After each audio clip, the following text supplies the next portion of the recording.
युद्ध समाप्त होने के बाद गाजा का क्या होगा, ये सवाल पूरी दुनिया के लोगों के जहन में है। पत्रकारों ने भी ये सवाल इजरायली प्रधानमंत्री बेंजामिन नेतन्याहू से पूछ लिया। इसके जवाब में उन्होंने भविष्य की योजना बताई है। इजरायली पीएम ने कहा कि गाजा का डीमिलिटराइजेशन करना इजराइल का पहला लक्ष्य है। उन्होंने कहा कि हम फलस्तीनी अथॉरिटी को गाजा पट्टी पर लौटने की अनुमति कभी नहीं देंगे। नेतन्याहू ने कहा कि एक गाजा में सिविल गवर्नमेंट होगी जो बच्चों को इजराइल को नष्ट करने के बारे में शिक्षित नहीं करेगी।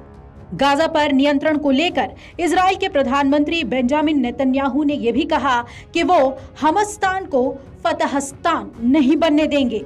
उन्होंने कहा कि वो फलस्तीनी प्राधिकरण को गाजा पट्टी पर लौटने की अनुमति कभी नहीं देंगे।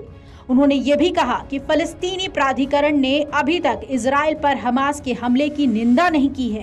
पीएम नेतन्याहू ने सर्वे का हवाला देते हुए कहा कि वेस्ट बैंक में 82% फलस्तीनियों ने इजराइल पर 7 अक्टूबर के हमले को सही ठहराया।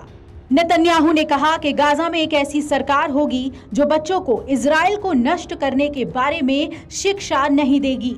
नेतन्याहू ने यह भी बताया कि गाजा में सिविल गवर्नमेंट की सरकार होगी। प्रेस कॉन्फ्रेंस के दौरान जब उनसे ये पूछा गया कि युद्ध के बाद गाजा का क्या होगा, तो इसके जवाब में उन्होंने कहा कि मैंने कहा था कि डीमिलिटराइजेशन होगा। गाजा पट्टी में सुरक्षा के लिए आईडीएफ जिम्मेदार होगा, क्योंकि वहां कोई दूसरा नहीं है जो आतंकवाद के खिलाफ लड़ाई सुनिश्चित करे। वो एक ऐसी सरकार होगी जो अपने बच्चों को इजराइल को नष्ट करने के लिए शिक्षित नहीं करेगी। इजरायली पीएम ने आगे ये भी कहा कि सैन्य दबाव के चलते ही पिछले महीने बंधकों की रिहाई संभव हो पाई और आगे भी सैन्य दबाव ही बाकी बंधकों की भी रिहाई सुनिश्चित करेगा। इसके अलावा मेरे पास कुछ भी नहीं है। नेतन्याहू ने यह भी कहा कि जब हमास को पूरी तरह से खत्म कर देंगे तो हमारा लक्ष्य नॉर्थ पर केंद्रित होगा, जहां करीब 1 लाख इजरायली अपने घरों से विस्थापित हैं। उन्होंने कहा या तो उत्तरी सीमा पर कूटनीतिक स्थिति होगी या स्थिति के हल का कोई अलग तरीका होगा। एक अन्य बड़े बयान में नेतन्याहू ने यह भी कहा कि उन्हें ओस्लो समझौते पर ब्रेक लगाने के लिए दोषी ठहराया जा रहा है, लेकिन मुझे फलस्तीनी स्टेट को रोकने पर गर्व है। उन्होंने कहा मुझे ओस्लो समझौता विरासत में मिला। ट्यूनिस से पीएलओ यानी पैलेस्टीन लिबरेशन ऑर्गेनाइजेशन को लाने और इसे यहूदिया और सामरिया यानी वेस्ट बैंक के केंद्र में और गाजा में स्थापित करने का निर्णय मेरे प्रधानमंत्री बनने से पहले ही ले लिया गया और लागू किया गया था। मैंने सोचा कि ये एक भयानक गलती थी और मैं अब भी यही मानता हूँ। आपको बता दें कि गाजा में 2 महीने से अधिक समय से जंग जारी है और ये जंग कब थमेगी इसके बारे में कहना फिलहाल मुश्किल है।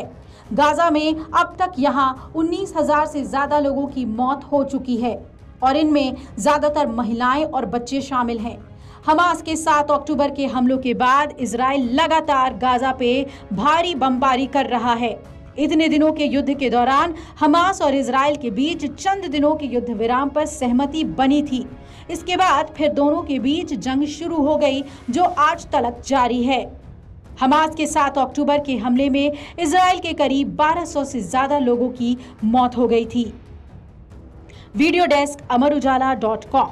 अगर आप ये वीडियो YouTube पर देख रहे हैं तो हमारे चैनल को सब्सक्राइब करें और बेल आइकन को दबाना ना भूलें। अगर आप Facebook पर ये वीडियो देख रहे हैं तो हमारे पेज को लाइक करें।